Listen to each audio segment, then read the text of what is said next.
निगरान वजीर आजम अनवारुल हक काकड़ आज ताशकंद अज़बकिस्तान रवाना होंगे, जहां वो 16वें ECO सरबराही इजलास में शिरकत करेंगे। सरबराही इजलास में वजीर आजम ECO विजन 2025 तजारत ट्रांसपोर्ट के शोबाजात में ताउन के फरोग पर बात करेंगे।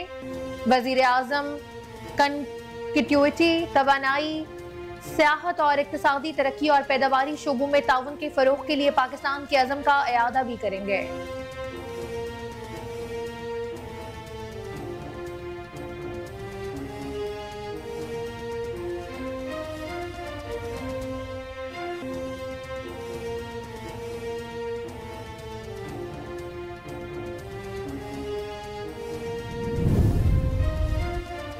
निगरान वजीर आजम अनवारुल हक काकड़ ने कहा है, अफगान अबूरी हुकूमत आने के बाद पाकिस्तान में दहशतगर्दी बढ़ी। मुल्क में बदअमनी फैलाने का ज्यादा हाथ गैर कानूनी तारकीन वतन का है। इस्लामाबाद में मीडिया नुमाइंदगान से गुफ्तगू करते हुए निगरान वजीर आजम अनवारुल हक काकड़ ने कहा कि पाक अफगान ताल्लुकात मुश्तरका मजहब भाईचारे पर मबनी है। पाकिस्तान ने लाखों अफगान मुहाजिरीन की 4 दहाइयों तक मेजबानी की, ताहम गुज़श्ता 2 साल में अफगान सरजमीन से दहशतगर्दाना कार्रवाइयों में इजाफा हुआ। उन्होंने कहा कि अबूरी अफगान हुकूमत के बाद पाकिस्तान में दहशतगर्दी में 7% इजाफा हुआ है।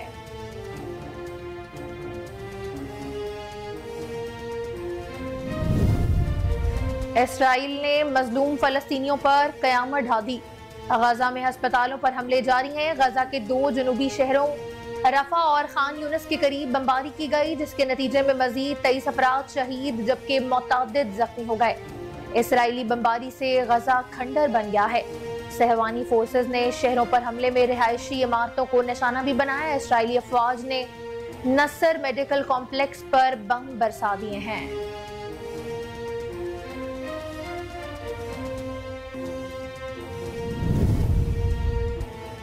गैर मुल्की खबर रसां एजेंसी ने दावा किया कि हमास हमले में इसराइली वजीर आजम बिन्यामिन नेतन्याहू का भतीजा मारा गया। खबर एजेंसी के मुताबिक इसराइल वजीर आजम का भतीजा याहिर नेतन्याहू गजा में हलाक हुआ। याहिर नेतन्याहू अल-कसाम ब्रिगेड के हमले के दौरान मारा गया है। मरने वाला याहिर इसराइली फौज में कैप्टन था और डेंजरस स्नाइपर के नाम से जाना जाता था।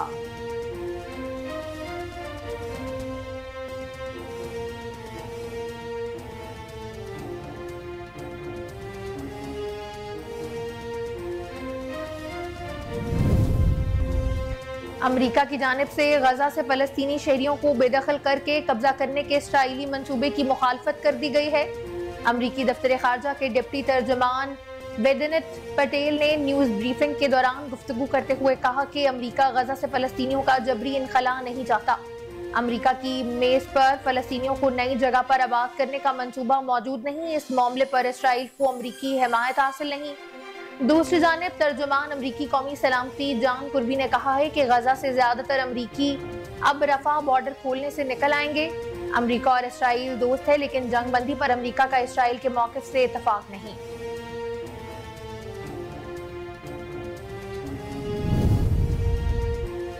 हुकूमती गारंटियों का बोझ 40-48 अरब रुपए से कम होकर 3842 अरब तक महदूद हो गया है। वजारत खजाना की जानिब से हुकूमती गारंटियों में 232 अरब रुपए कमी की रिपोर्ट पर IMF मिशन को ब्रीफिंग दी गई है।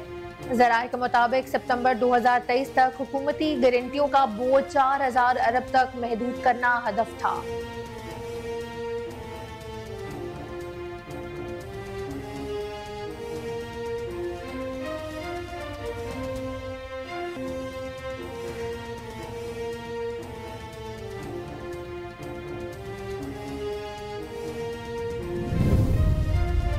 अमरीकी डॉलर के अरूज का सिलसिला एक बार फिर जारी। आज कारोबार के दौरान इंटरबैंक में अमरीकी डॉलर मजीद महंगा हुआ। इंटरबैंक में डॉलर 11 पैसे महंगा होने के बाद 286 रुपए 50 पैसे का हो गया। गुज़िश्ता रोज इंटरबैंक में डॉलर 286 रुपए 29 पैसे पर बंद हुआ था। पाकिस्तान स्टॉक एक्सचेंज में आज भी कारोबार का मस्बत रुझान देखने में आ रहा है। पाकिस्तान स्टॉक एक्सचेंज का 100 इंडेक्स 376 पॉइंट्स के इजाफे से 54,112 पर आ गया है।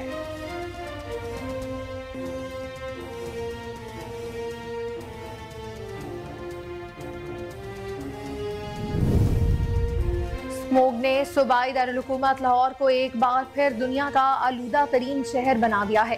पंजाब हुकूमत ने स्मोग की शिद्दत के पेश नज़र लाहौर डिवीजन समेत मखसूस अजला में 4 रोज के लिए माहौलियाती और हेल्थ इमरजेंसी नाफिज कर दी। पाबंदियों का इतलाक 9 से इतवार 12 नवंबर तक होगा। गुजरावाला, हाफिजाबाद, नारोवाल, कसूर, शेखुपुरा, ननकाना साहब, सियालकोट में भी दफा 144 नाफिज रहेगी। इस दौरान तलीमी इदारे, सरकारी और निजी दफातर, सिनेमा, पार्क और रेस्टोरेंट भी बंद रहेंगे।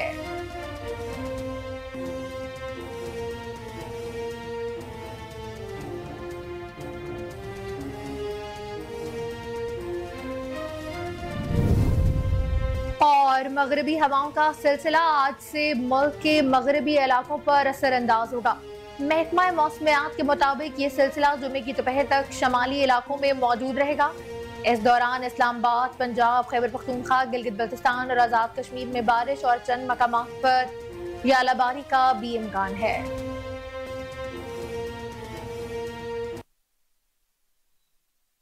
बिस्मिल्लाहिर्रहमानिर्रहीम, अस्सलामुअलैकुम। कोहिनूर न्यूज के साथ मैं हूं अलीना मुजफ्फर। हेडलाइंस आपने मुलाहिजा की। बुलेटिन का आगाज करेंगे ब्रेक के बाद, हमारे साथ रहिएगा।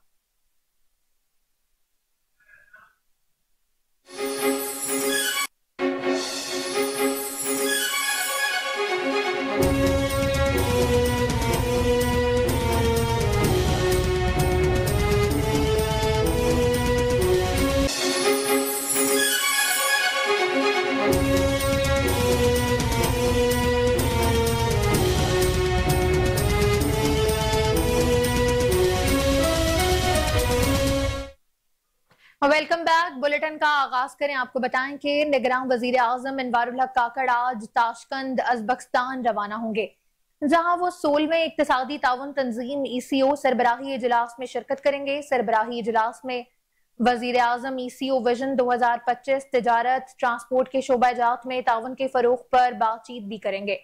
वजीर आजम कनेक्टिविटी, तवानाई, सियाहत और इक्तिसादी तरक्की और पैदावारी शोबों में ताउन के फरोग के लिए पाकिस्तान के अज़म का इयादा करेंगे। अनवारुल हक काकड़ तंजीम के मुस्तकबिल के काम और इलाकाई रवाबित और बाहमी खुशहाली के फरोग के लिए पाकिस्तान का विजन भी पेश करेंगे। वजीर आजम उज़्बेकिस्तान की क़यादत और समट में शरीक दीगर रहनुमाओं के साथ दो तरफा बातचीत में भी शामिल होंगे। इक्तिसादी ताउन तंजीम के बानी रुकन के तौर पर पाकिस्तान ECO खित्ते के रवाबित और बाहमी खुशहाली के अहदाफ के लिए पुरअज़्म है।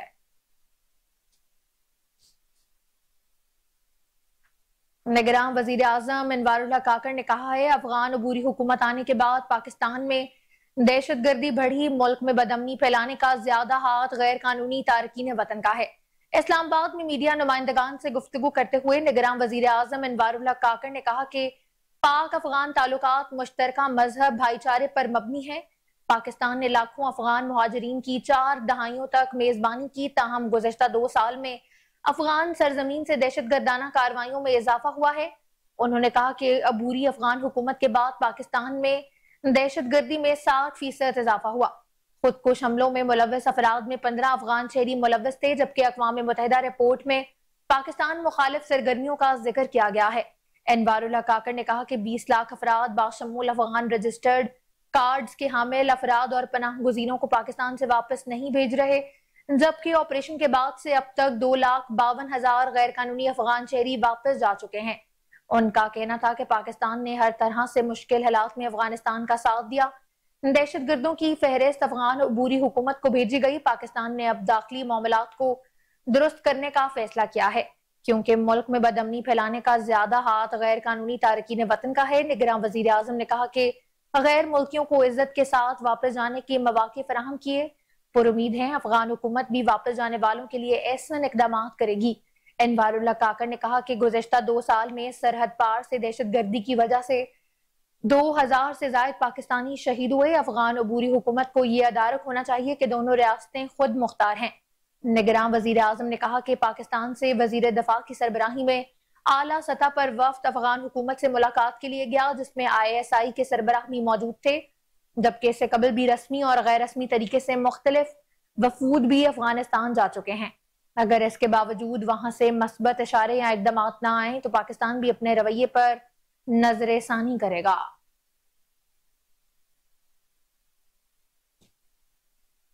इसराइल ने मजलूम फलस्तीनियों पर कयामत ढा दी है।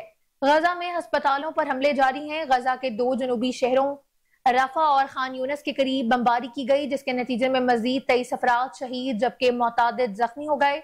इसराइली बमबारी से गजा खंडर बन गया है। सहवानी फोर्सेज ने शहरों पर हमलों में रिहायशी इमारतों को निशाना बनाया। इसराइली अफवाज ने नसर मेडिकल कॉम्प्लेक्स पर बम बरसा दिए। अलकदस और कमाल अदवान अस्पताल के नजदीक भी बमबारी की गई है, जबकि बच्चों के अरनतीसी अस्पताल को भी खाली करने की धमकी दी गई। इसराइल फिजाइया ने अल शताई कैंप पर भी 2 मकानों पर बम गिरा दिए। इस हमले में मुतादिद शहरियों की अमवात का खदशा है। इसराइली फौज ने एक बार फिर गजा के लोगों को जनूब की तरफ हिजरत करने की धमकी दी है, जबकि तर्जुमान इसराइली फौज का कहना है कि फिजाई हमलों के साथ साथ जमीनी कार्रवाइयां तेज कर रहे हैं। इधर आलमी इमदादी अदारा हिलाल अहमर ने 7 अक्टूबर हमास के हमले के बाद शुरू होने वाली इसराइल की जारहियत रोकने का मुतालबा करते हुए कहा कि शहरियों की बदतरीन हालत, खासतौर पर बच्चों की हालत को देखते हुए इन मजालिम को रोका जाए। बयान में कहा गया है कि गजा में इंसानी बहरान ना रोकना दुनिया की इखलाकी नाकामी है। मुत्तहिदा अरब अमारात ने भी गजा में 150 बिस्तरों का फील्ड अस्पताल कायम करने का ऐलान किया है।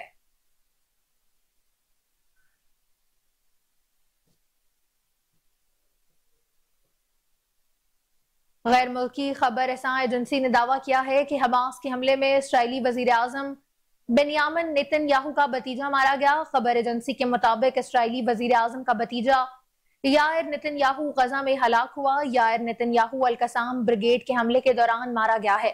मरने वाला यायर इसराइली फौज में कैप्टन था और डेंजरस स्नाइपर के नाम से जाना जाता था। जमीनी कार्रवाई के दौरान हमास के हमलों में अब तक 300 से ज्यादा इसराइली फौजी हलाक हो चुके हैं, जबकि मुतादिद टैंक और फौजी गाड़ियां भी तबाह कर दी गई। सहवानी फौजियों ने जानी नुकसान से बचने के लिए मैदान छोड़कर भागना शुरू कर दिया है। हस्पानवी अखबार के मुताबिक फौजियों की जानें बचाने के लिए इसराइल ने अपनी फौज में किराए के फौजी भर्ती करने भी शुरू कर दिए हैं। हमास से जंग के लिए इसराइल ने फ्रांस के किराए के प्राइवेट फौजी भर्ती के फौजियों को माहाना $12,000 दिए जाएंगे।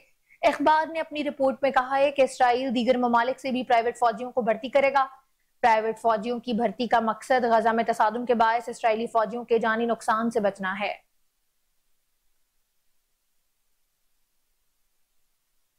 अमेरिका की जानिब से गजा से फलस्तीनी शहरियों को बेदखल करके कब्जा करने के इसराइली मंसूबे की मुखालफत कर दी गई है। अमरीकी दफ्तर खारजा के डिप्टी तर्जमान वेदानत पटेल ने न्यूज ब्रीफिंग के दौरान गुफ्तगू करते हुए कहा कि अमरीका गजा से फलस्तीनियों का जबरी इनखला नहीं चाहता। अमरीका की मेज पर फलस्तीनियों को नई जगह पर आबाद करने का मंसूबा मौजूद नहीं। इस मामले पर इसराइल को अमरीकी हिमायत हासिल नहीं। दूसरी जानिब तर्जुमान अमरीकी कौमी सलामती जॉन कुर्बी ने कहा है कि गजा से ज्यादातर अमरीकी अब रफा बॉर्डर खोलने से निकल आएंगे। अमरीका और इसराइल दोस्त हैं, लेकिन जंग बंदी पर अमरीका का इसराइल के मौकिफ से इतफाक नहीं है। रफा बॉर्डर के जरिए फलस्तीनी शहरियों की बेदखली नहीं चाहते। गजा पर इसराइल के कब्जे की मुखालफत करेंगे। अपने एक बयान में इसराइली वजीर आजम नेतन्याहू का कहना था कि हमास के साथ जंग के बाद इसराइल गजा पट्टी की गैर मुय्यना मुद्दत के लिए सलामती की मजमूई जिम्मेदारी संभालेगा। हमारे पास गजा की सिक्योरिटी की जिम्मेदारी नहीं, तो हमास ने बड़े पैमाने पर दहशतगर्दी का मुजाहरा किया है जिसका हम तसव्वुर भी नहीं कर सकते। बेनियामिन याहू का हमास की तरफ से यरगमालियों की रिहाई तक जंगबंदी का इम्कान मुस्तरद करते हुए कहना था कि इलाकों के दरमियान से तकसीम करने के बाद इसराइली फौज मजीद इलाकों पर कब्जा कर चुकी है।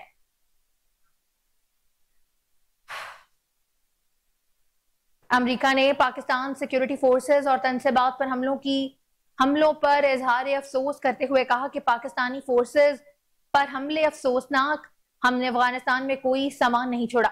अमरीकी महकमा खारजा के नायब तर्जमान वेदानत पटेल ने कहा कि रवा माह पाकिस्तान में सिक्योरिटी फोर्सेस पर हमलों की इतलात से आगाह है, जिस पर इजहार अफसोस करते हैं। वाज़ेह करना चाहते हैं कि अफगानिस्तान से इनखला के दौरान अमरीकी अफवाज ने कोई सामान पीछे नहीं छोड़ा था। वेदानत पटेल ने कहा कि हम किसी भी मुल्क में एक पार्टी या हुकूमत को दूसरे पर तरजीह नहीं देते हैं। इंतखाबात के तनाजुर में ये बढ़कर है कि वो आजाद और मुनसिफाना हो, इस मुल्क में रहने वालों की मर्जी की अक्कासी करें। उनका कहना था कि कानून की हुक्मरानी, इंसदाद मुनशियात की कोशिशों और सिक्योरिटी समेत दीगर शोबों में 40 साल से ज्यादा अरसे से पाकिस्तान के साथ शराकत दारी की है। अपने दो तरफा ताल्लुकात को कदर की निगाह से देखते रहेंगे। गैर कानूनी तौर पर मकीम अफगान शहरियों के इनखलाब पर नायब तर्जुमान अमरीकी महकमा खारजा ने कहा कि पाकिस्तान समेत अफगानिस्तान के पड़ोसी ममालिक अफगानियों को दाखिले की इजाजत दें और मुनासिब बैनुल-अक़वामी इंसानी हकूक की तंजीमों के साथ ताउन भी करें।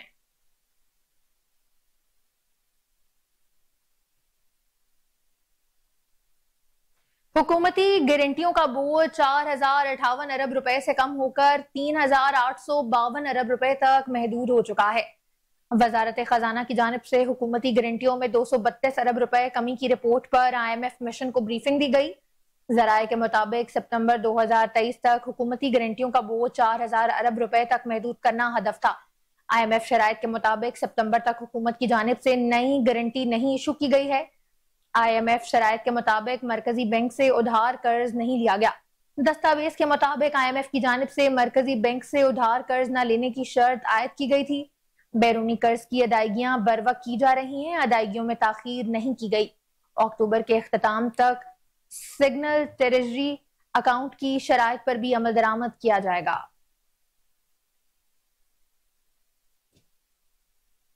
अमरीकी डॉलर के अरूज का सिलसिला एक बार फिर जारी है। आज कारोबार के दौरान इंटरबैंक में अमरीकी डॉलर मजीद महंगा हुआ। इंटरबैंक में डॉलर 11 पैसे महंगा होने के बाद 286 रुपए 50 पैसे का हो गया है। गुज़िश्ता रोज इंटरबैंक में डॉलर 286 रुपए 29 पैसे पर बंद हुआ था। पाकिस्तान स्टॉक एक्सचेंज में आज भी कारोबार का मस्बत रुझान देखने में आ रहा है। पाकिस्तान स्टॉक एक्सचेंज का 100 इंडेक्स 376 पॉइंट्स के इजाफे से 54,112 पर आ गया।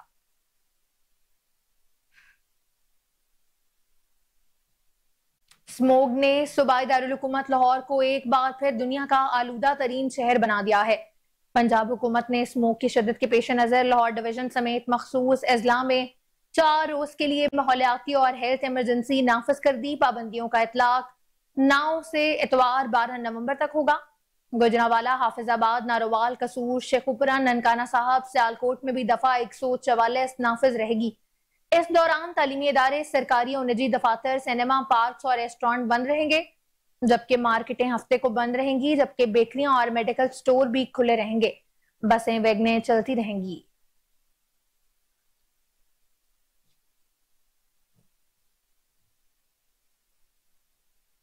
मगरबी हवाओं का सिलसिला आज से मुल्क के मगरबी इलाकों पर असरअंदाज होगा। महकमा मौसमियात के मुताबिक ये सिलसिला जुमे की दोपहर तक शमाली इलाकों में मौजूद रहेगा। इस दौरान इस्लामाबाद, पंजाब, खैबर पख्तूनख्वा, गिलगित बल्तिस्तान और आजाद कश्मीर में बारिश और चंद मकामात पर यालाबारी का इम्कान है। महकमा मौसमियात के मुताबिक बारिश के अलावा पहाड़ों पर बर्फबारी भी हो सकती है।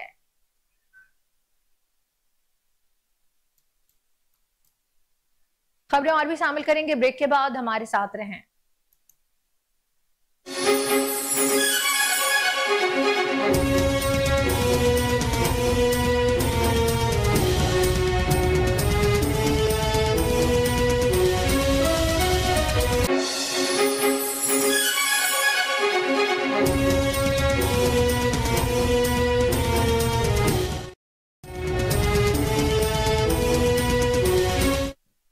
Welcome back. आगे बढ़े, आपको बताएं कि थाना सदर कसूर के इलाके में पुलिस मुकाबला, 2 खतरनाक डाकू जख्मी हालत में गिरफ्तार कर लिए गए, जबकि 2 फरार होने में कामयाब हो गए हैं।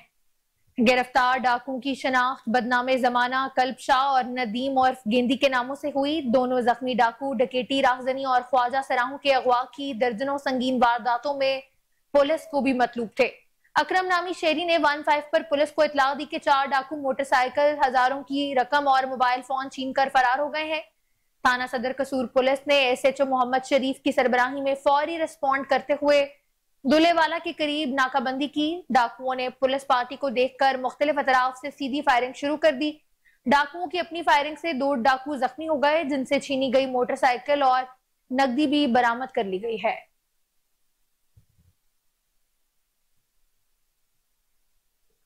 बैनुल-अक़वामी इस्लामी यूनिवर्सिटी इस्लामाबाद के प्रो चांसलर और इमाम मोहम्मद इब्न सऊद इस्लामी यूनिवर्सिटी के सदर प्रोफेसर डॉक्टर अहमद सालेम मोहम्मद उल आमरी ने कहा है कि तालीमी अदारों का टेक्नोलॉजी के तखय्युरात और असरी तकाजों से हम-आहंग होना नागुज़ीर है।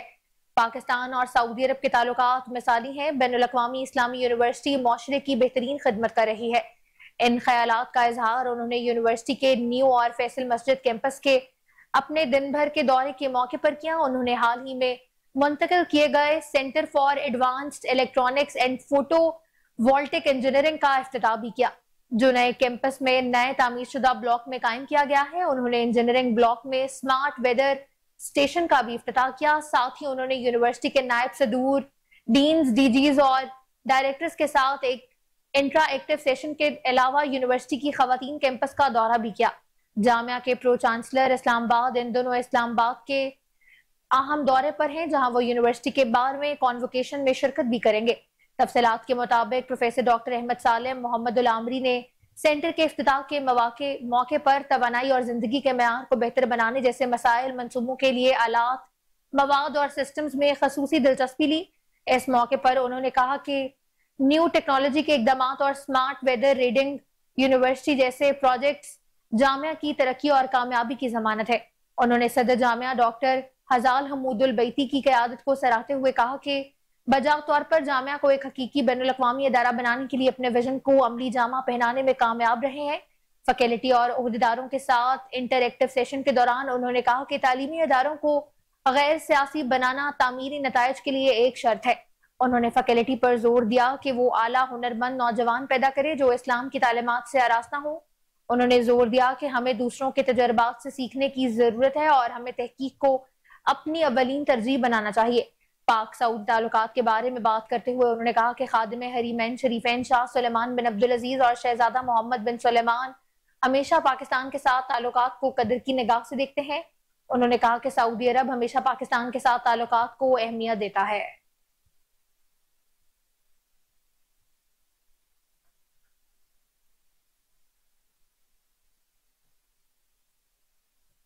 मोदी सरकार के पाकिस्तान में होने वाली दहशतगर्दी में मुलव्वस होने के मजीद शवाहिद भी सामने आ गए हैं।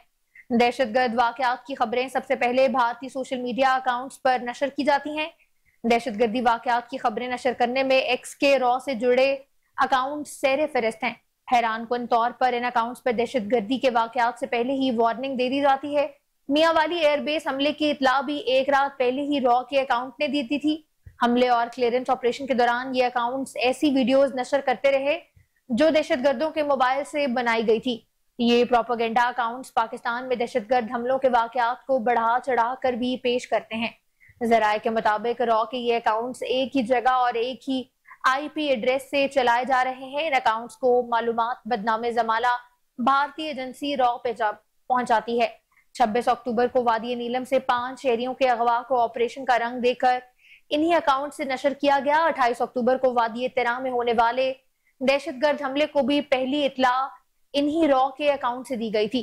4 अक्टूबर को इन अकाउंट से एशिया के 2 ममालिक में जंग की पेशन गोई भी की गई है। 5 नवंबर को रॉ के अकाउंट से दावा किया गया कि पाक फौज ने कश्मीर में सिविल आबादी को निशाना बनाने का फैसला कर लिया है। 26 अक्टूबर को जफरवाल सेक्टर में सीज फायर खिलाफ वर्जी की वार्निंग पहले ही इन्हीं बदनामे जमाना अकाउंट से दी जा चुकी है। 21 अक्टूबर को दावा किया गया कि 2000 पाकिस्तानी फौजी गजा पहुंच चुके हैं।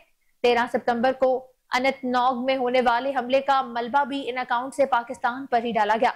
6 सितंबर को टूरखम बॉर्डर पर होने वाली फायरिंग को इन प्रोपेगेंडा अकाउंट ने जंग बनाकर पेश किया। दोनों अकाउंट्स बेबुनियाद और मनगढ़ंत ऑपरेशंस की खबरें देकर मोदी के जंगी जुनून का ईंधन बनते हैं। दोनों अकाउंट से दहशतगर्दी के हमलों की इतला, तस्वीर और वीडियो शेयर होना उनके एक आम शहरी के अकाउंट होने पर सवालिया निशान है। तज्जिया नगार का कहना है कि ये झूठे और फेक नामों के साथ बनाए गए एक्स अकाउंट मोदी सरकार और भारतीय एजेंसी रॉ के होच्छे हथियार हैं। हिंदुस्तान दुनिया में पहले ही प्रोपेगेंडा और डिसइंफॉर्मेशन का गढ़ बन चुका है। EU डिस इन्फोलैब की रिपोर्ट्स पहले ही हिंदुस्तान का मकरू चेहरा दुनिया को दिखा चुकी हैं।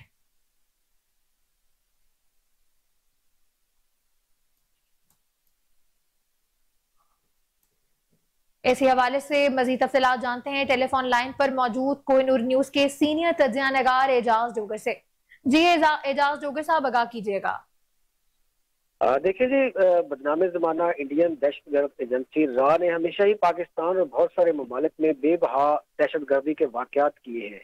उसमें पाकिस्तान हो, कनाडा हो, UK हो या कतर हो, इसके अलावा ईरान में भी जाके, अफगानिस्तान में और कश्मीर के अंदर ये जुल्म और बर्बरियत जो ढा रहे हैं, ये पूरी दुनिया के सामने इसका मकरू चेहरा है, इसमें कोई दूसरी राय नहीं है कि दुनिया के सामने नहीं इसकी राय एजेंसी और ये जो मोदी सरकार है वो जिस तरीके से बर्बाद कर रही है वो चेहरा सामने है। पाकिस्तान में हालिया दहशतगर्दी की बात कर लें कि इस रा एजेंसी ने खुद अपने सोशल मीडिया अकाउंट के ऊपर इस चीज का इतराफ किया है। जो मोदी सरकार के पाकिस्तान में अभी के दहशतगर्दी के शवाहिद भी सामने आ चुके हैं। उसकी मिसाल ले लेते हैं कि दहशतगर्दी के वाकयात ये अभी जो इनके रा एजेंसी के जुड़े हुए अकाउंट है उनके ऊपर पहले से खबरें जो है वो नशर कर दी जाती है कि ये पाकिस्तान के अंदर या फलान जगह पे ये वाकया पेश होगा। इनके पास भाई कहाँ से ये इंफॉर्मेशन आ गई कि ये वाकया होगा? इसका मतलब ये है कि ये इनकी एजेंसी रा और मोदी सरकार जो है उन दहशतगर्दी के वाकयात में डायरेक्ट इन्वॉल्व है। अभी दहशतगर्दी की खबरें नशर करने में एक्स एक इनका अकाउंट है, रा से जुड़ा हुआ अकाउंट है जो सरे फहरिस्त है। एक्स के रा से डायरेक्ट रवाबत है, वो एक ही जगह से जो है वो इसको रन किया जा रहा है। हैरानकुन बात तो ये है अभी लीना के पाकिस्तान में दहशतगर्दी के वाकयात की साथ साथ ये खबरें जारी करते हैं और साथ वार्निंग भी दे देते हैं कि अब ये जनाब ये वाकया फलां जगह पे होना है। ये हालिया 4 नवंबर को जो वाकया हुआ मियां वाली एयरबेस पे, तो इनकी इतला जो है 3 और 4 की दरमियानी शब एक रात पहले ही इन्होंने वहां पे दे दिया था कि यहाँ पे जी हमला हो सकता है मियां वाली एयरबेस पे। भाई हो सकता है, इनके अकाउंट्स को राज एजेंसी को कैसे पता चल गया कि यहाँ पे हमला हो सकता है? इन्होंने जनाब पहले ही वो नशर कर दिया अपने अपने अकाउंट्स उनके ऊपर। अब दूसरी तरफ बात करते हैं कि वहां पे जो दहशतगर्द मारे गए, जो दहशतगर्द जो वहां पे आए थे 9 के आई थिंक 9 के करीब थे, तो उन दहशतगर्दों के मोबाइल से वो भी देखिए हम इतने पागल नहीं है, ये जितना हम समझते हैं हम भी वो उसमें वो जो उनके मोबाइल से जो वीडियो बनाई गई, जो तस्वीरें बनाई गई, वही तस्वीरें वो इनके जो फेक अकाउंट मुख्तलिफ नामों से चला रहे हैं, जो रा एजेंसी चला रही है इनकी, उनके ऊपर वो नशर कर दिए जाते हैं, उनके ऊपर उनको अपलोड कर दिया जाता है। तो वो देखे वो मोबाइल तो वहां पे है, वो तस्वीरें किसी और के पास नहीं है, वीडियो किसी और के पास नहीं है, वो मियां वाली एयर बेस पे वो सारा होता है सिस्टम। तो ये इनके पास वो इंडिया में कैसे पहुंच गया? मतलब ये है कि वो इन्होंने ट्रेन करके दहशतगर्द भेजे थे और उनके मोबाइल्स की एक्सेस अपने पास रखी हुई थी, उनके कोई लिंक जो है अपने पास रखे हुए थे कि वहां से तस्वीर वीडियो बनती थी, वो लाइव कनेक्शन उन्होंने किया हुआ था कि उनके पास चली जाती थी। तो ये बेवकूफ समझते हैं ये बदनामे जमाना रा एजेंसी और मोदी के शायद वहां पे आंखें बंद की हुई। ऐसा नहीं है कि हमारी एजेंसियों ने, हमारे पाकिस्तानियों ने, हमारी हुकूमत पाकिस्तान ने कोई आंखें बंद की हुई है, सब पता है। लेकिन उनके देखे ना, ये हमने अल्हम्दुलिल्लाह हमारी एजेंसियों ने जिस तरह मियां वाली एयरबेस का हमला नाकाम बनाया, इसी तरह बहुत सारे ऐसे ही हैं जिनको नाकाम बना दिया जाता है। मतलब इनकी इससे ज्यादा बेशर्मी क्या होगी इस एजेंसी की और मोदी सरकार की कि 26 अक्टूबर को ये अलीना वाकया होता है वादी नीलम में, 5 शहरियों को अगवा के बाद ऑपरेशन का उसको रंग दे दिया जाता है। उसके बाद 28 अक्टूबर को ही वादी तीरा में होने वाली दहशतगर्दी के हमले की पेशगी इतला ये राह के अकाउंट से दी जाती है, मतलब इनको पेशगी इतला हो जाती है। इसी तरह आप 4 अक्टूबर को उन्हीं ही अकाउंट से एशिया के 2 ममालिक में जंग की पेशेनगोई जनाब ये कर देते हैं राह एजेंसी और मोदी सरकार, वो कि जंग भी हो जाएगी 2 एशिया के ममालिक के अंदर। इसी तरह आप 21 अक्टूबर की बात कर लें, 21 अक्टूबर को इन्होंने एक फेक न्यूज चला दी इन अकाउंट्स के ऊपर कि जनाब 2000 तकरीबन पाकिस्तानी फौजी जो है वो जी इसराइल के साथ लड़ने के लिए गजा में पहुंच चुके हैं। तो अच्छा, वो हैरान थे, ना हमें पता, ना हमारे फौजियों को पता, ना हमारे पाकिस्तानियों को पता, ना हमारी हुकूमत को पता। उन्होंने जनाब अपने अकाउंट्स में वहां पे वो भिजवा भी दिए और वो काम भी शुरू कर दिया उन्होंने जी। अच्छा, ये अगली बात कर लें कि 6 सितंबर को वाकया होता है जी, वो हल्का फुल्का बॉर्डर्स के ऊपर होता है, एक तुर्खम बॉर्डर पे फायरिंग का वाकया छोटा सा पेश आता है। इन अकाउंट्स ने वहां पे ये जो फेक अकाउंट रा एक्स के नाम से चला रहे हैं उन पे इन्होंने एक तूफान बर्पा कर दिया कि जनाब वो जंग, वहां पे जंग का मंजर पेश कर दिया कि अभी अफगानिस्तान और पाकिस्तान के दरमियान खुदा न खास्ता जंग छिड़ गई है जनाब, ये हो गया वो हो गया। वहां पे मतलब अजीबो गरीब कहानियां बनाना शुरू कर दिया। अब इनके ये झूठे और फेक नामों के साथ जो बनाए गए अकाउंट्स हैं मोदी सरकार के और भारतीय राह एजेंसी के, ये स्वाय ऊंचे हथकंडों के और कुछ नहीं है इनका काम। क्योंकि अब मोदी सरकार जो है और इनकी बदनामे जमाना दहशतगर्द जो एजेंसी है राह, उसका मकरू चेहरा पूरी दुनिया के सामने अयां हो चुका है कि ये सिर्फ पाकिस्तान नहीं, एशिया नहीं, बल्कि इस वक्त मोदी सरकार और ये दहशतगर्द इनकी एजेंसी राह जो है वो पूरी दुनिया के लिए खतरा बन चुका है। तो मेरे ख्याल में ये पाकिस्तान तो इस पे कर ही रहा है, उससे चुकन्ना है ही है।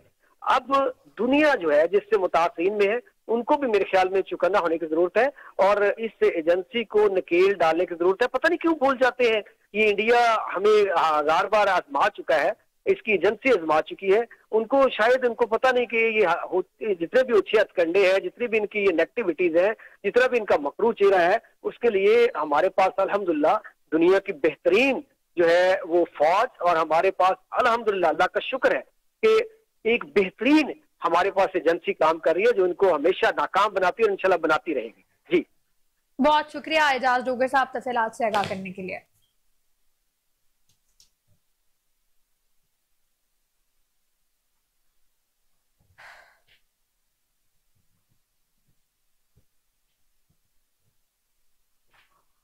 हुकूमत का कार्बन का अखराज करने वाली इंडस्ट्री पर टैक्स लगाने का फैसला। आज सेनेटर सेमी एजदी की ज़ेर सदारत कायमा कमेटी मौसमियाती तब्दीली का इजलास में किया गया। आपको बताएं कि हुकूमत का कार्बन के अखराज करने वाली इंडस्ट्री पर टैक्स लगाने का फैसला आज सेनेटर सेमी एजदी की ज़ेर सदारत कायमा कमेटी मौसमियाती तब्दीली इजलास में ये ऐलान करेगी। आपको बताएं कि हुकूमत का कार्बन का अखराज करने वाली इंडस्ट्री पर टैक्स लगाने का फैसला आज सेनेटर सेमी एजदी की ज़ेर सदारत कायमा कमेटी मौसमियाती तब्दीली इसमें इजलास करेंगे, इसमें ऐलान करेंगे। मजीद जानते हैं टेलीफोन लाइन पर मौजूद हमारी रिपोर्टर सोनिया मलिक से। जी सोनिया, आगाह कीजिएगा। जी बिल्कुल, हुकूमत का कार्बन का इखराज करने वाली इंडस्ट्री पर टैक्स लगाने का फैसला आज सेंटर समी एसटी की ज़ेर सदारत कायमा कमेटी मौसमियाती तब्दीली के इजलास में किया गया है और जिसे वजारत मौसमियाती तब्दीली हुकाम की नई कार्बन पॉलिसी के ड्राफ्ट पर ब्रीफिंग भी दी गई। वजारत मौसमियाती तब्दीली ने कार्बन पॉलिसी गाइडलाइंस तैयार कर ली है, जिससे हुकाम का कहना है कि पॉलिसी के बाद कार्बन मार्केट में सरमायाकारी के रास्ते खुल जाएंगे।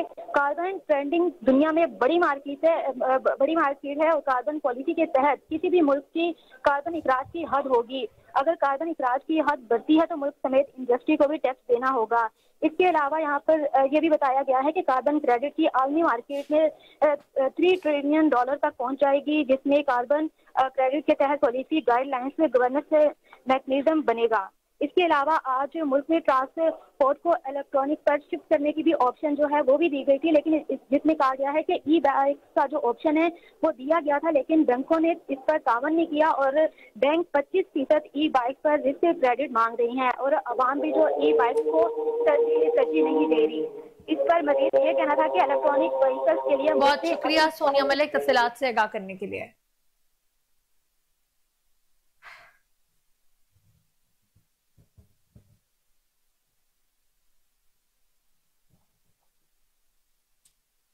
डंबट में लेडी डॉक्टर की मुबैना गफलत की वजह से खातून और बच्ची फौत हो गई।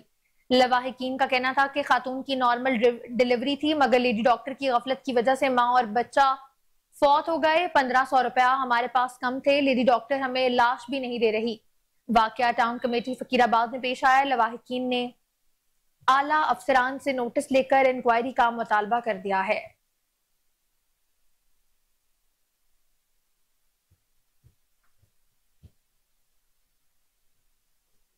फेटफ की समाअत के दौरान हिंदुस्तान के जराइम की लंबी फहरिस्त मंजर आम पर आ गई है। फेटफ ने हिंदुस्तान में गैर कानूनी और गैर इंसानी कार्रवाइयों की तफसीली तफ्तीश के लिए टीम भेज दी। जराये के मुताबिक हिंदुस्तान को जल्द ही फेटफ की ब्लैक लिस्ट में भी शामिल कर दिया जाएगा। मोदी सरकार वसी पैमाने पर दहशतगर्द तंजीमों को माली मुआवनत भी फराहम कर रहा है। दुनिया भर में दहशतगर्दी के मुतादिद वाकयात में हिंदुस्तान का मुलव्वस होना साबित हो चुका। मोदी सरकार की जेर निगरानी RSS दुनिया भर में दहशतगर्दी और इंतशार फैला रही है।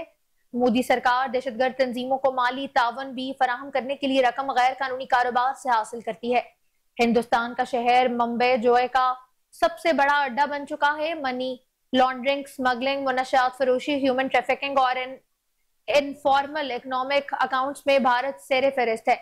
इनफॉर्मल अकाउंट्स हिंदुस्तान की GDP में 43% हिस्से के हामिल हैं। हिंदुस्तान के जखायर में $4287 बिलियन से भी ज्यादा रकम गैर कानूनी तौर पर हासिल की गई। हिंदुस्तान दुनिया भर में इनफॉर्मल इकोनॉमीज में चौथे नंबर पर है। इस गैर रवायती सेक्टर के जरिए मोदी सरकार न सिर्फ हिंदुस्तान में बल्कि पूरी दुनिया में दहशतगर्दी को फरोग भी देती है। सोने की स्मगलिंग में हिंदुस्तान सरफहरिस्त, फ्रांस में भारतीय गिरोह को मनी लॉन्ड्रिंग करते रंगे हाथों गिरफ्तार किया गया। फ्रांस में मनी लॉन्ड्रिंग के भारतीय नेटवर्क से 10 मिलियन यूरोज भी बरामद हुए हैं। भारत में एबीजी शेपार्ड बैंक फ्रॉड के जरिए 228.52 मिलियन भारतीय रुपए और पंजाब नेशनल बैंक फ्रॉड में 2 बिलियन अमेरिकी डॉलर की मनी लॉन्ड्रिंग की गई है। भारत में स्मगलिंग, मनी लॉन्ड्रिंग और दहशतगर्दी की बढ़ती हुई शरह पूरे खित्ते के लिए इंतहाई संगीन साबित होगी। जराये के मुताबिक भारत में रियल स्टेट में फ्रॉड, स्मगलिंग और मनी लॉन्ड्रिंग के ताने बाने दुनिया भर में दहशतगर्दी से मिल रहे हैं। भारत को फेटफ के तमाम सवालात का जवाब देना होगा। माहिरीन का कहना है कि हिंदुस्तान की मुजरमाना और दहशतगर्दाना कार्रवाइयों की तफसीली तफ्तीश और बास परसी दुनिया में अमन और इस्तेहकाम के लिए नागुज़ीर है। मजीद बता रहे हैं रावलपिंडी से हमारे साथ टेलीफोन लाइन पर मौजूद हमारे सीनियर रिपोर्टर अली असगर भट्टी। जी अली असगर, भारत की दहशतगर्दों की माली मुआवनत के हवाले से आगाह कीजिएगा। जी, भारत इंतशाफ तंजीमों मौजूम नेटवर्क के जरिए फंड इकट्ठा करता रहा है। FATF की रिपोर्ट में वाजे हो गया। फेडफ की रिस्पांस के दौरान हिंदुस्तान के जराइम की लंबी फहरिस्त सरेआम पर आ गई। फेडफ ने हिंदुस्तान में गैर कानूनी तौर पर गैर इंसानी कार्रवाइयों की तफ्तीश के लिए टीमें भिजवा दी गई हैं। हिंदुस्तान की जल्द फेडफ की ब्लैक लिस्ट में भी शामिल किया जाएगा। जराये का ऐसा कहना है। मोदी सरकार वसी पैमाने पे दहशतगर्द तंजीमों की माली मामलों भी फराहम कर रही है। दुनिया भर में दहशतगर्द के मुतअद्दिद वाकयात में हिंदुस्तान का मुलव्वस होने का सबूत मुलव्वस हो चुके हैं। मोदी सरकार के ज़ेरे निगरानी RSS दुनिया भर में दहशतगर्दी और इंतशार फैला रही है। मोदी सरकार दहशतगर्द तंजीम में माली मावलत के फराहम करने के लिए रकम गैर कानूनी कारोबार हासिल करती हैं। हिंदुस्तान के जरिए शहर भर में मुंबई में सबसे बड़े जुए के अड्डे भी चलाती है। ये मनी लॉन्ड्रिंग के जरिए स्मगलिंग, मनशियात फरोशी, ह्यूमन ट्रैफिकिंग, इंफॉर्मेशन अकाउंट की भी भारत सरफहरिस्त है। इनफॉर्मल अकाउंट में हिंदुस्तान की GDP 43% हिस्सा के हामिल है। हिंदुस्तान के जखीरे में 4287 मिलियन डॉलर भी जायद रकम गैर कानूनी तौर पर हासिल की गई है। हिंदुस्तान दुनिया भर में इनफॉर्मल अकाउंट में भी चौथे नंबर पर आता है। इस गैर कानूनी रवायत से सेक्टर के जरिए मोदी सरकार न सिर्फ हिंदुस्तान बल्कि पूरी दुनिया में दहशतगर्दी को फरोग देती रही है। सोने की स्मगलिंग में भी हिंदुस्तान सरफहरिस्त है। फ्रांस में भारत के गिरोह मनी लॉन्ड्रिंग के लिए रंगे हाथों गिरफ्तार भी हुए हैं। फ्रांस में मनी लॉन्ड्रिंग के जरिए भारत नेटवर्क से 10 मिलियन यूरो बरामद किए गए हैं। भारत में ABG नेशनल बैंकिंग के जरिए 228.42 मिलियन भारतीय रुपए और पंजाब नेशनल फ्रॉड में भी 2 मिलियन अमेरिकन डॉलर में लॉन्ड्रिंग की गई है। भारत स्मगलिंग में मनी लॉन्ड्रिंग के लिए दहशतगर्दी की बढ़ती हुई शरह में पूरे खित्ते के लिए इंतहाई संगीन साबित होगी। भारत को रियल एस्टेट फ्रॉड और स्मगलिंग और मनी लॉन्ड्रिंग के ताने बाने दुनिया भर की दहशतगर्दियों से मिलते हैं। भारत को फेडफ के तमाम सवालों का जवाब देना होगा। हिंदुस्तान के मुजरमाना और दहशतगर्दी की कार्रवाइयों की तफसीली तफ्तीश और बाज़ प्रेस दुनिया भर में इसका काम के लिए नागुज़ीर हो चुकी है, ऐसा कहना माहिरीन का। जी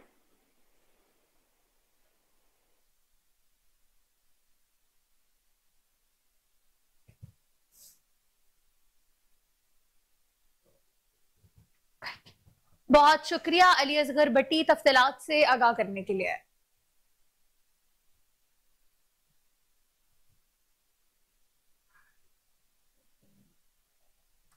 नवंबर 2023 को जिला खैबर के इलाके वादी तिरांग में इंटेलिजेंस बेस्ड ऑपरेशन में दहशतगर्दों के खिलाफ बहादुरी से लड़ते हुए शहादत को गले लगाने वाले नायक खुशदिल खान, नायक रफीक खान और लांस नायक अब्दुल कादिर की नमाज जनाजा उनके आबाई इलाकों में अदा कर दी गई है।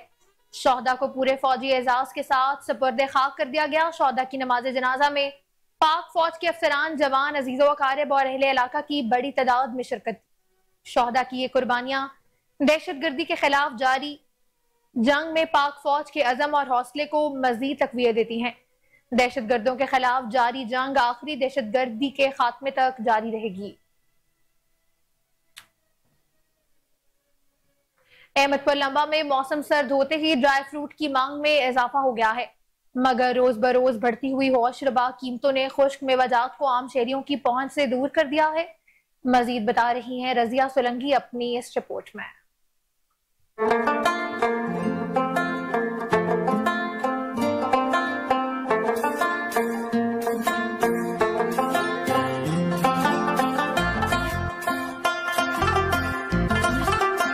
जैसे ही मौसम ने अंगड़ाई ली और मौसम सर्द हुआ तो शहरियों ने ड्राई फ्रूट्स की दुकानों का रुख कर लिया है, लेकिन ड्राई फ्रूट्स की बढ़ती कीमतों ने शहरियों के होश उड़ा दिए हैं। शहरी कहते हैं गुज़िश्ता साल की निस्बत रवां बरस खुश्क मेवाजात की कीमतों में 50 से 70% तक इजाफा हो गया है, जो हमारी खरीद से बाहर है। जी मैं यहाँ पे आया हूँ ड्राई फ्रूट लेने के लिए, मगर जैसे ही मैंने रेट मालूम किए हैं तो उनके रेटों में बहुत ज़्यादा इजाफा है। लाइक जैसे आप जानते हैं सर्दियाँ आ रही हैं और ड्राई फ्रूट वगैरह हर घर की ज़रूरत बन चुका है, लेकिन जब मैंने इन चीज़ों का रेट मालूम किए हैं तो इनके रेटों में बहुत ज़्यादा इजाफा हो चुका है, जिसकी एक वजह यह भी है कि जो गवर्नमेंट ऑफ पाकिस्तान की टैक्सेस हैं उनकी वजह से इन चीज़ों के रेट डबल ट्रिपल हो चुके हैं। तो हुकूमत पाकिस्तान से रिक्वेस्ट ये है कि इन चीज़ों के रेट थोड़े कम किए जाएँ ताकि ये चीज़ें एक आम इंसान की पहुँच में भी आ सकें और एक आम इंसान भी अपने बच्चों को ये चीज़ें खिला सके। तो दूसरी जानिब दुकानदारों का ये कहना था कि ओपन मार्केट और बड़े डीलर्स की जानिब से मसनूई किल्लत पैदा करके खुश्क मेवाजात को महंगा किया गया है, जिसकी वजह से हम दुकानदार भी महंगे दामों बेचने पर मजबूर हैं। जो पीछे से माल आ रहे हैं ना वो तकरीबन ज्यादा महंगा हो गया ना।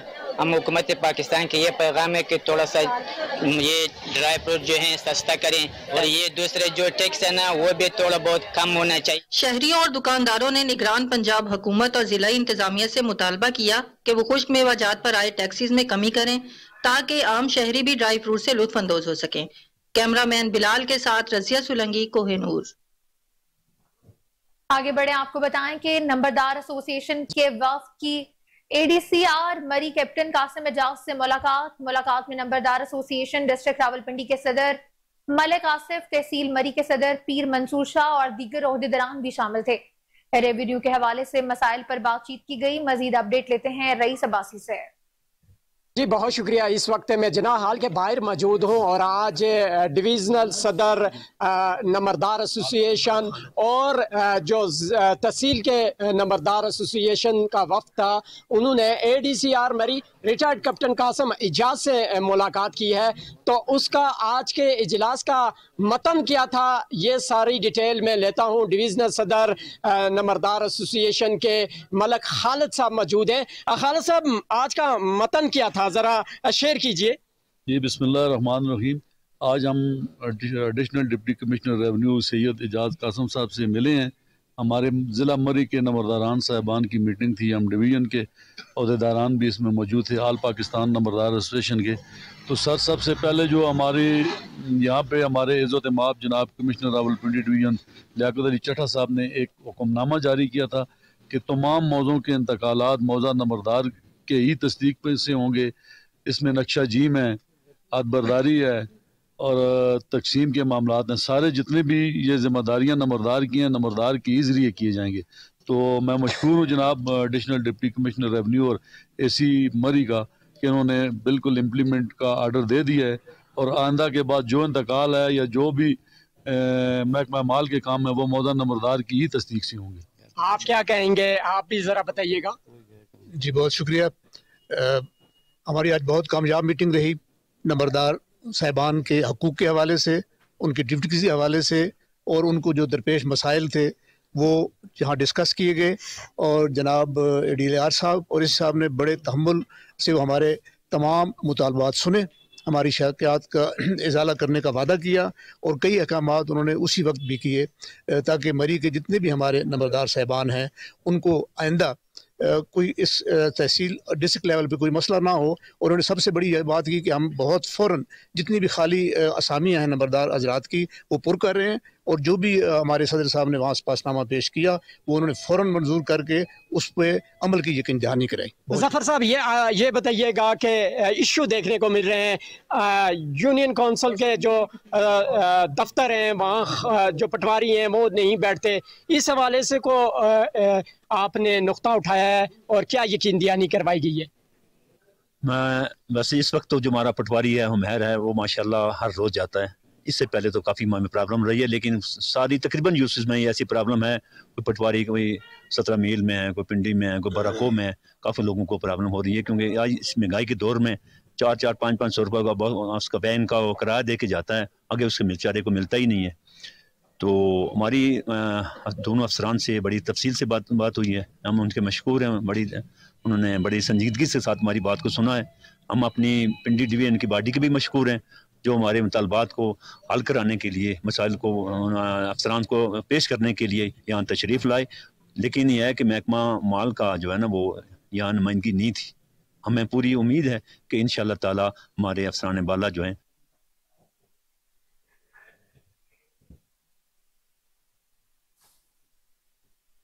खबरें और भी शामिल करेंगे। ब्रेक के बाद हमारे साथ रहें।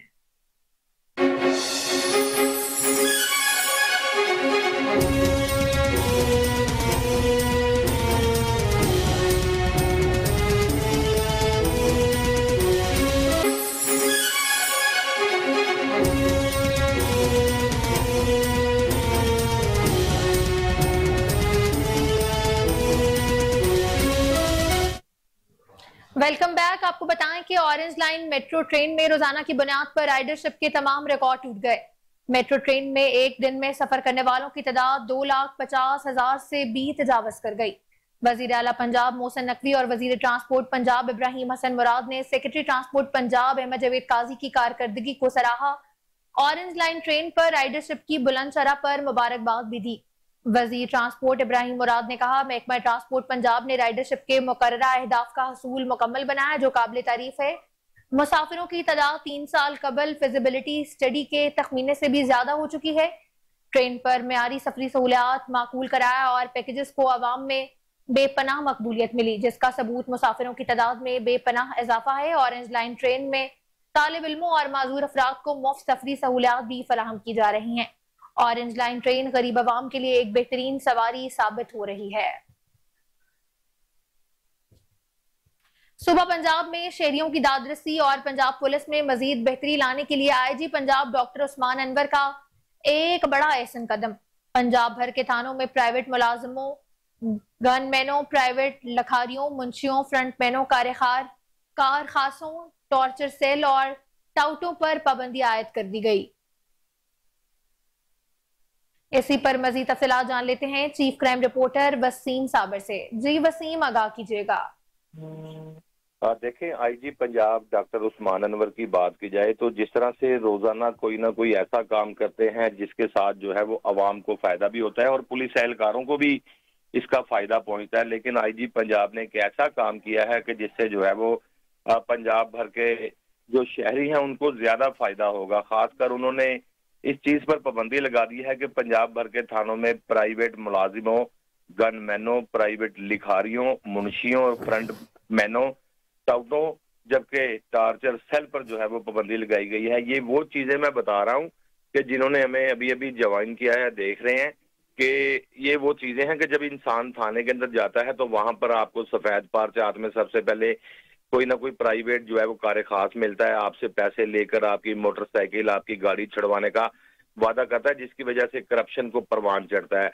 लिखारियों की बात की जाए तो थानेदार अपने हाथों से मिसल नहीं लिखते, बाकायदा 1,000 रुपए देकर किसी ना किसी लिखारी को, किसी ना किसी राइटर को जो है वो मिसल लिखवा लेते हैं और बाकायदा तौर पर जब ये मिसल मोजिज जज के सामने जाती है तो वहां पर भी कहा जाता है कि ये राइटिंग किसकी है, क्योंकि इतनी अच्छी और खूबसूरत राइटिंग जो है वो पुलिस एहलकारों की नहीं होती, ये लिखारियों को पैसे देकर लिखवाई जाती है। फ्रंट मैनों की अगर बात की जाए तो एसएचओ के साथ कुछ ऐसे लोग भी मौजूद होते हैं जिनको फ्रंट मैन का नाम दिया जाता है, जो कि आल इन आल थाना के होते हैं। अगर कोई मंशियात फरोख्त कर रहा है, कोई जुआ करा रहा है या कोई दीगर ऐसी एक्टिविटी में मौजूद है तो फ्रंट मैन उसके पैसे लेगा। लेकिन टाउटों के हवाले से बात की जाए तो टाउटों का भी यही काम है, आप अगर थाना में मौजूद हैं तो आपसे वो पैसे लेकर आपका काम करवाने का वादा करेंगे, लेकिन वहां से रफू चक्कर हो जाएंगे, फिर आप उसको ढूंढते फिरेंगे। आज आके फिर आखिर यही होता है कि पुलिस अफसरान जो है वो उनको शिकायत की जाती है कि टाउट हमारे पैसे लेके भाग गया, और बाकायदा तौर पर प्रेस कॉन्फ्रेंस में भी बहुत सारी ऐसी बातें सामने आती हैं कि आपने पैसे क्यों दिए थे।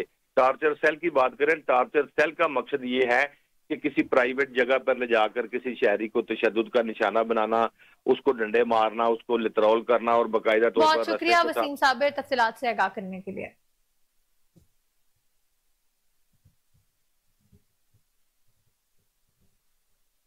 दी ट्रस्ट स्कूल के जेर एहतमाम चिल्ड्रन कॉम्प्लेक्स में 2 रोजा मेगा आर्ट इवेंट का इफ्तिताह कर दिया गया है। तकरीब में साबिका MN ने शेख रोहेल असगर, साबिका MPA सादिया सोहेल राना, कप्तान Pakistan hockey team Razia Malik, sir Tahir Yusuf, madam Saira Tahir और सर सरमद ने खसूसी शिरकत की। कामयाब स्टूडेंट्स को नगद इनामात और सर्टिफिकेट से भी नवाजा गया है।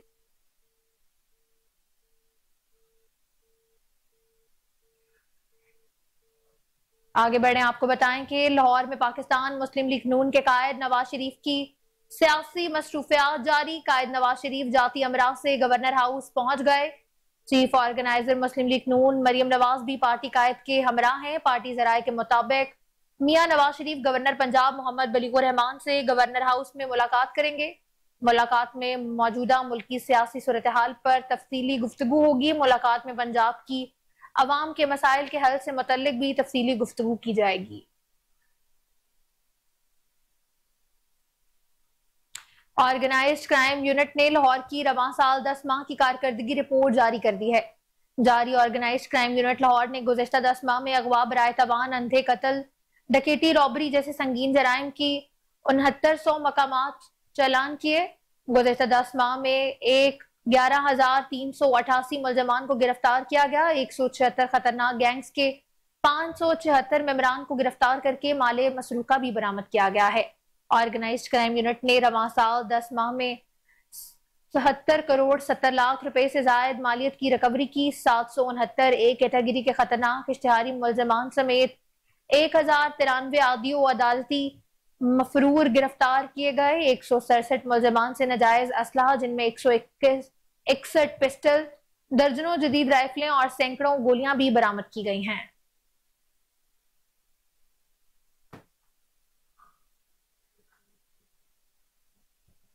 खबरें और भी शामिल करेंगे ब्रेक के बाद, हमारे साथ रहें।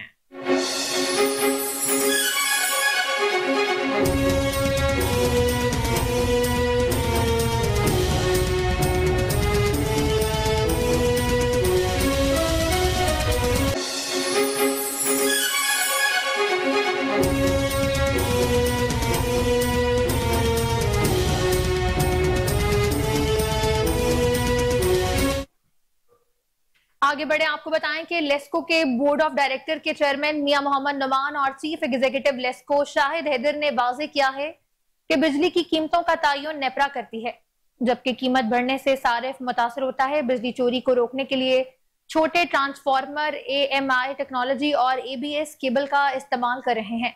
बिजली चोरों से 60 करोड़ रुपए वसूल कर लिए गए। वो लाहौर चैम्बर ऑफ कॉमर्स में लाहौर इकोनॉमिक जर्नलिस्ट एसोसिएशन के ज़ेरे एहतमाम होने वाले एक सेमिनार से खिताब कर रहे थे। इस हवाले से देखते हैं अली फारूक की यह रिपोर्ट।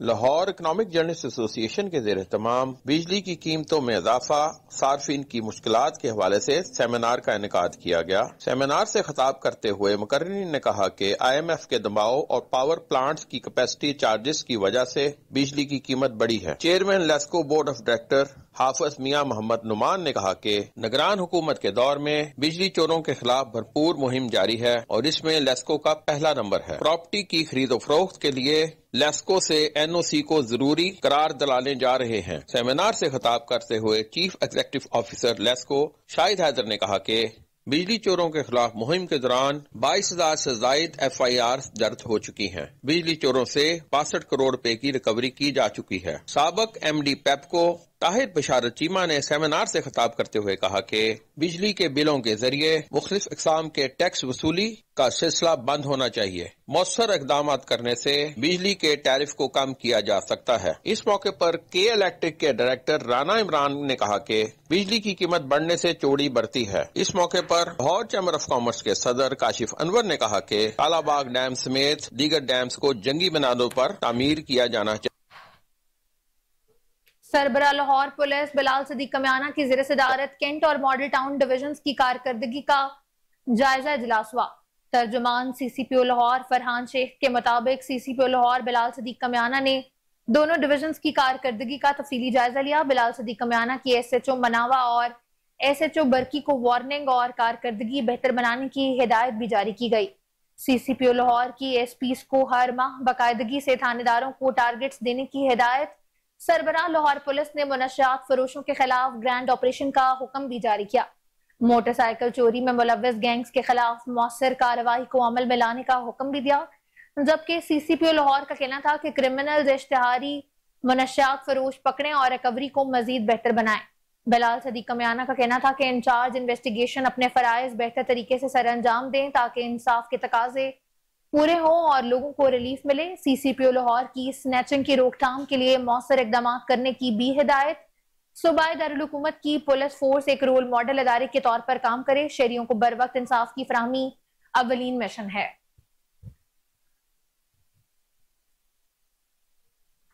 पाकिस्तान मुस्लिम लीग नून के लाहौर के जनरल सेक्रेटरी मोहम्मद नदीम पहलवान ने कहा है कि पाकिस्तान औलिया कराम की सरजमीन है और इन्हीं बाबरकत हस्तियों की वजह से इस खित्ते में इस्लाम फैला हुआ है। औलिया कराम ने अमन मोहब्बत और पिसे हुए तबकात का हाथ थामने का दर्स दिया। अगर हम इनकी तालीमात को मशले राह बना लें तो हमारा माशरा सुकून व इत्मीनान का गढ़ बन सकता है। इन ख्यालात का इजहार उन्होंने सजादा नशीन दरबार हजरत मियां मीर पीर सैयद हारून अली गिलानी की रिहाइश गाह पर मुख्तलिफ दरगाहों के सजादा नशीनों से मुलाकात में गुफ्तगू करते हुए कहा। इस मौके पर सजादा नशीन पाक बतन शरीफ पीर दीवान सैयद मोहम्मद चिश्ती, सजादा नशीन दरबार कोट मिठन शरीफ ख्वाजा मैनुद्दीन महबूब कोरेजा और सजादा नशीन दरबार कलंदर लाल शहबाज सेवन शरीफ पीर डॉक्टर सैयद मेहदी रजा शाह और सजादा नशीन चूरा शरीफ अटक पीर सैयद सादत अली शाह और मारूफ समाजी शख्सियत व चेयरमैन निर्दा ऑर्गेनाइजेशन चौधरी सुहेल चिश्ती भी मौजूद थे। इस मौके पर मुल्क की मजमूई सूरत हाल, कौमी जिम्मेदारियों और आइंदा के हवाले से तबादला ख्याल किया गया। मुलाकात में यह भी इत्तफाक किया गया कि मुल्क आज जिन गंभीर हालात से दो चार है, इससे इत्तेहादो यगानगत की जिस कदर आज जरूरत है इससे पहले कभी ना थी। सियासी जमात अपने अपने मफादात को पसे पुश डालकर पाकिस्तान के मफाद को तरजीह दें। इसी के साथ न्यूज स्टूडियो से फिलवक्त के लिए इतना ही। मजीद खबरों अपडेट्स के लिए देखते रहें कोहिनूर न्यूज को।